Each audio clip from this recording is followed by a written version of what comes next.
The New York Times speculates on what college will look like if affirmative action ends. Good morning, ladies and gentlemen. This is another Declaration of Truth from your host, Terry A. Hurlbut. Last fall, the Supreme Court heard oral argument on two cases questioning the practice of affirmative action. Yesterday, one of its strongest legacy media proponents asked how college admissions and college life would change without it. But in answering that question for themselves, the New York Times admits what affirmative action proponents have long denied, which is the direct beneficiaries of affirmative action displace those better able to do college work. Don't worry, I'm going to review the two cases before I get to the New York Times piece. And before I do anything, I do want to shout out to the prime sponsor of this channel, which is Conservative News and Views. Link in the description. Be sure to check out the awesome CNAV Store. Scroll down near the bottom for that link. Lots of great merchandise there, especially this t-shirt that I have chosen for today, which quotes Aldous Huxley as saying, "Facts do not cease to exist because they are ignored." One more thing. If you like what you're about to hear, you can like this video. You can also click the bell icon to get a notice every time I come out with a new one. In fact, do you see the new icon, the heart shape with the US dollar sign in it? That's the super thanks icon. If you really want to keep these videos coming, click that and leave me a tip. Any currency will do, so long as it's legal tender. Now then, as I said, the Supreme Court has, before we go any further, I can already see some of you scratching your heads and asking, affirmative what? Affirmative action is, and always has been, a euphemism. That's fancy Greek for a sound good word or phrase. It stands for reverse discrimination. All institutions who must admit people to classes with limited space must discriminate on some basis. They can discriminate on merit, who can do the work and who can't, and who can do the work better. Or they can discriminate on color, race, athletic ability, likability, or in favor of children of alumni. The basic theory of affirmative action holds that during a certain period in the history of the United States, a dominant group deliberately reserved the best slots, the best parts of life, including the best education, for its own members, and shoved everyone else aside. This is critical race theory, a variant of the critical theory of Antonio Gramsci. According to it, group justice demands shoving aside members of this dominant group in favor of the groups they allegedly wronged. Affirmative action assumes two things. First, that all members of this dominant group are equally guilty and all members of other groups are equally aggrieved. And second, that merit does not exist. If anyone can't do college work, the fault might lie with college faculty, but never with the student himself. All persons, by human nature, are equally capable. Why must it assume this? Because merit and social justice cannot coexist. Now, the Supreme Court has two cases submitted for decision. A group calling itself Students for Fair Admissions has sued two different schools, alleging discrimination against white and Asian applicants. The two schools are the University of North Carolina, docket number 21-707, and Harvard University, docket number 20-1199. I have links in the description to docket entries, argument transcripts, and argument recordings for both cases. Both cases ask one question in common concerning the case of Grutter versus Bollinger, 539 U.S. 306, 2003. I have a link in the description to the summary on that case on the site called Oyez, which is French for hear ye. It's what you say to call a court to order. Anyway, Barbara Grutter, White applied for admission to the University of Michigan Law School. Her whiteness knocked her out of the box. She sued and lost. The question now becomes, should she have lost? In addition, the University of North Carolina case asks whether race-neutral admissions are possible. The Harvard case asks flatly whether Title VI of the Civil Rights Act forbids race-conscious admissions policies. Why do we have slightly different questions? Because the University of North Carolina is a state college, and in fact, the state solicitor general was on hand to deliver the response. Harvard is a private college. Different rules. The Supreme Court heard argument on both cases on the same day, October 31st, 2022. Justices Clarence Thomas and Samuel A. Alito clearly lost patience with the arguments of the two sets of respondents. Justice Thomas opened with the Solicitor General of North Carolina in an exchange that I say is classic. Quote, "Mr. Park, I've heard the word diversity quite a few times, and I don't have a clue what it means. It seems to mean everything for everyone," unquote, Clarence Thomas. Precisely. Diversity means whatsoever its proponents say it means any time they say it. It is a desired resultant distribution of students, and that's all it is. Now, I'm going to talk about the New York Times piece.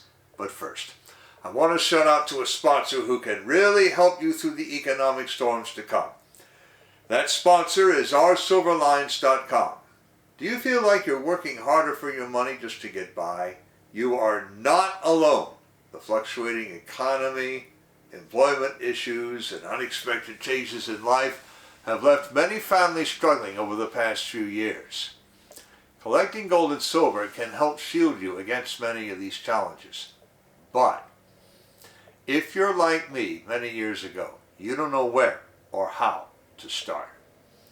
Our Silver Lines helps by connecting you with thousands of members who are learning the secrets to creating and protecting true wealth by collecting precious metals. Whether you just want to collect rare and unique coins or take advantage of the business opportunities this company provides, either way, they can help you learn to live an exceptional life. Visit oursilverlines.com to learn how you can build a legacy for your future. That's great. And now the New York Times piece. Yesterday, the Times published an article by correspondent Stephanie Saul. I have a link to the article in the description, though I must advise you, it lies behind a paywall. Your free trial of issues to read begins when you follow any link to the New York Times site, just so you know. Now, the title of the article is, "If Affirmative Action Ends, College Admissions May Change Forever." How? Simple. The law will no longer allow colleges and universities to recruit people to certain groups just to fill slots. But the head of the national group for admissions counselors actually says, and I quote, "We will see a decline in students of color attending college before we see an increase again. We will be missing an entire generation," close quote. Missing an entire generation? Now, Ms. Saul quotes the director of admissions for the University of Connecticut as saying some students from underrepresented groups will simply not apply. And what is an underrepresented group? Representation is a subjective judgment, an expression of what one would like to see. That word representation implies that any given applicant has had members of his group choose him to represent them. In fact, no applicant and no student represents anyone but himself. He does not win his position by vote or by lot. I mean, who does Stephanie Saul think an applicant is? Some starving boy like Oliver Twist bringing his bowl back to the beadle and pleading, "Please, sir, I want some more"? With 33 schools with affirmative action plans, briefed the Supreme Court on the two cases at hand as friends of the court. They said, and again I quote, "The probability of black applicants receiving offers of admission would drop to half that of white students, and the percentage of black students matriculating would drop from roughly 7.1% of the student body to 2.1%. Close quote. In that case, say professors, the quality of education would suffer. But no one, not those professors, nor Stephanie Saul, nor her colleagues, will say how. And Justices Thomas and Alito weren't having any of that argument. Saul describes the kinds of things colleges do today to bring in non-whites, and, one presumes, non-Asians. They include buying lists of prospective applicants, lists that separate them by race and ethnic heritage, expense-paid trips called fly-ins for applicants, scholarships for which no white nor Asian need apply. Such practices might already be illegal. Or if they're legal now, the court might forbid them in its decisions in these two cases. So what are colleges doing instead? Some have dropped the requirement for the traditional college admissions tests. This obviously includes the American College and Scholastic Aptitude tests. Saul suggested that they could include advanced placement examinations also, but that is not necessarily the case. An AP test might have its greatest use not as an admissions test, but as a test to determine whether a new student might be able to handle courses at a higher level than the usual first-year courses. At Yale in 1976, for example, AP tests determined advanced placement in higher-level courses and advanced standing, instant course credit, that a student could optionally use to get his degree in 3 years instead of 4. And how do I know this? Because I personally went to Yale from 1976 to 1980. And I did not learn just how valuable those College Board AP test scores were until I got there and had people explain that stuff to me. Saul did touch on one college practice that, in all fairness, they should never have started. Legacies are students whose parents or grandparents graduated from a given school. Many admissions committees explicitly prefer legacies to non-legacies, and that violates the concept of merit, and I would recommend their abolition in any case. If a legacy can't do the work, he doesn't belong. Simple as. Early admissions present a more difficult riddle. In early admissions, a student commits early to a given school without waiting either to hear from other schools or to explore financial aid options. Stephanie Saul assumes that only a well-off student, maybe a very well-off student, could afford to pledge himself for early admission. That's not the case. Consider the not well-off student with a community college within easy commuting or even walking distance. Such a student might indeed decide early, knowing that he or she could well afford the tuition. Residency and travel expenses would then disappear. But aside from all that, what does it mean when admissions directors and counselors lament that the composition of their applicant pools and student bodies would change radically? What favors do they really think they're doing the student whom they admit only to see him flunk out? Are they not confessing that for nearly 60 years they have denied opportunities to many who, had they admitted them, would have graduated, and all for the sake of admitting students who ended up not graduating? By the way, I do not mean to say that all affirmative action admits end up flunking out.